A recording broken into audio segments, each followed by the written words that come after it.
Sir RERA का जिक्र किया आपने सर, 9 साल हो गए सर रेरा आए हुए। बहुत बड़ा हुआ था 9 साल पहले रेरा आएगा रेरा आएगा, रेरा आ गया और अब 9 साल हो गए रेरा आए। क्या फ़र्क पड़ा है?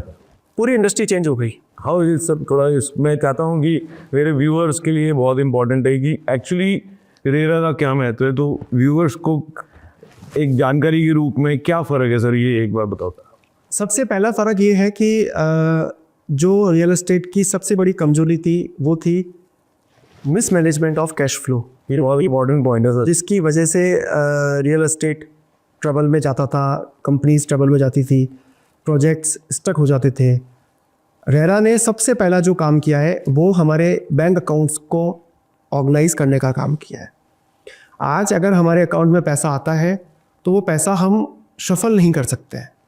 हम उस पैसे का यूज़ किसी और ज़मीन को खरीदने लाए 70% पैसा सर आप सिर्फ यूज़ कर जी नहीं, हम केवल 30% पैसा यूज़ कर सकते हैं और 70% जो पैसा है वो लॉक रहता है। लॉक रहेगा, वो तभी निकलता है जब हम उतना कंस्ट्रक्शन कर देते हैं। ग्रेट है सर ये। अगर हम कंस्ट्रक्शन नहीं करते हैं किसी भी कारण से तो हम उस पैसे को भी नहीं निकाल सकते हैं। पहले कस्टमर के पैसा देने के बाद में बिल्डर की मर्जी पर डिपेंड करता था कि वो उस बिल्डिंग को कंप्लीट करे या ना करे। अब ऐसा नहीं है, क्योंकि अगर माल बिक गया है, पैसा आ रहा है, तो डेफिनेटली बिल्डिंग बनेगी ही बनेगी, इसमें कोई डाउट ही नहीं है।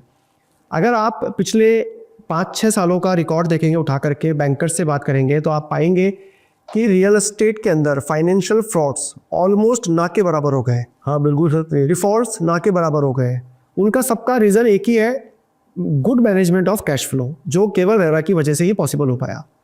तो रेरा की वजह से सर कैश फ्लो मैनेज हो गया। और क्या फ़ायदा है sir? How does compliances RERA की वजह से बहुत अच्छी ऑर्गेनाइज वे में हो गई है, क्योंकि रेरा इतने सारी कंप्लाइंस करवाता है कि जब आप उस QPR यानी क्वार्टरली प्रोग्रेस रिपोर्ट जो एक रेरा की होती है, जब हम उस क्वार्टरली प्रोग्रेस रिपोर्ट को फिल करते हैं तो उसमें इतने सारे सवाल होते हैं, इतनी सारी चीज़ें होती है कि आप चाहते और नहीं चाहते दोनों ही तरीके से आप उसमें गलती कर ही नहीं सकते हो। क्योंकि अगर आप गलती कर दोगे, कुछ झूठी रिपोर्ट सबमिट करोगे, तो ये क्वार्टर की रिपोर्ट झूठी होगी तो अगले क्वार्टर से मिसमैच कर जाएगी, अगले क्वार्टर की झूठी होगी तो थर्ड से मिसमैच कर जाएगी। फिर 4 क्वार्टर के बाद में एक APR भी होती है, एनुअल प्रोग्रेस रिपोर्ट। अगर आप चारों क्वार्टर में कुछ मिसमैच कर रहे हो तो डेफिनेटली मान लीजिए कि आपकी जो APR है वो मैच ही नहीं करेगी। तो जैसे आपकी रिपोर्ट्स मिसमैच होने लग जाएगी तो आपके चार्टेड अकाउंटेंट, आपके फाइनेंशियल कंसल्टेंट्स, आपके रेरा के डिपार्टमेंट के लोग, ये सब आपको सवाल पूछने लग जाएंगे कि ये मिसमैच कैसे हो रहा है।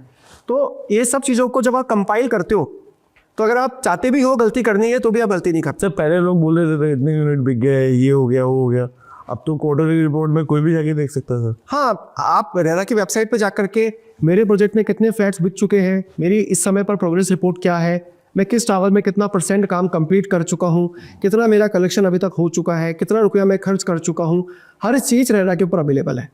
तो रेरा एक बहुत ही ट्रांसपेरेंट वेबसाइट है और मेरे ख्याल से रेरा प्रो कस्टमर एक डिपार्टमेंट है जो कस्टमर को टाइमली डिलीवरी, यही रेरा का एक एथिक है कि कस्टमर को जो घर उसने लिया वो टाइम से मिल जाए, जो टाइम बिल्डर ने कमिट किया। यही रेरा का मेन उद्देश्य है।